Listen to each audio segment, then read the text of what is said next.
When speed matters at work, which let's face it is always, the slowest part is always going to happen between the humans. Even if you have the most talented players, if there is interpersonal friction, or if people are just not communicating well or not listening, or if they're distracted because there are so many things grasping for their attention, or they're getting burned out. And we see this a lot, especially with passionate young developers and across the line.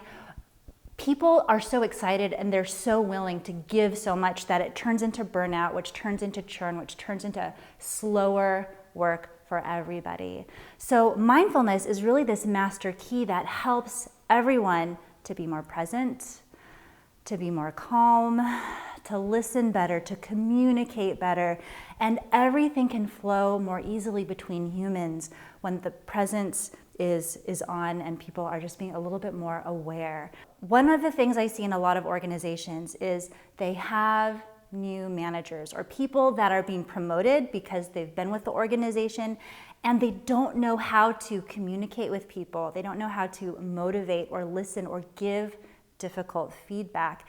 And the human component is the most important part of any organization, but we typically don't focus on that until a little bit later in the organization's life. So once that starts to become something you start caring about, then mindfulness becomes an incredibly useful tool that you can use across the organization in all of these different ways. Learning how mindfulness as a tool can really help to mitigate and reduce the effects of stress. I mean, stress is going to happen. It's a part of life, right? But having some really specific tools to deal with that so that you can remain calm, creative, energized, so you can sleep at the end of the day, that's the kind of thing that will improve the experience and productivity of everyone on the team.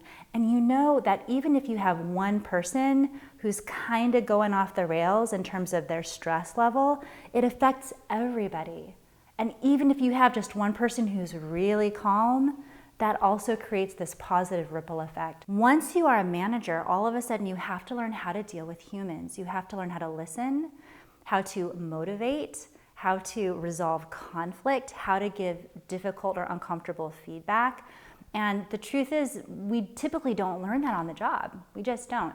So being able to relate to humans is something that mindfulness is a critical and super useful tool for, because it helps by having first your own self-awareness, and then you bring that into relationship and conversation with others so you can really clue in on what's really the issue here. How can you give them feedback so that they feel excited and motivated to learn and grow? How can you deal with the conflict between people within your team so that everyone gets focused, aligned, and back on track?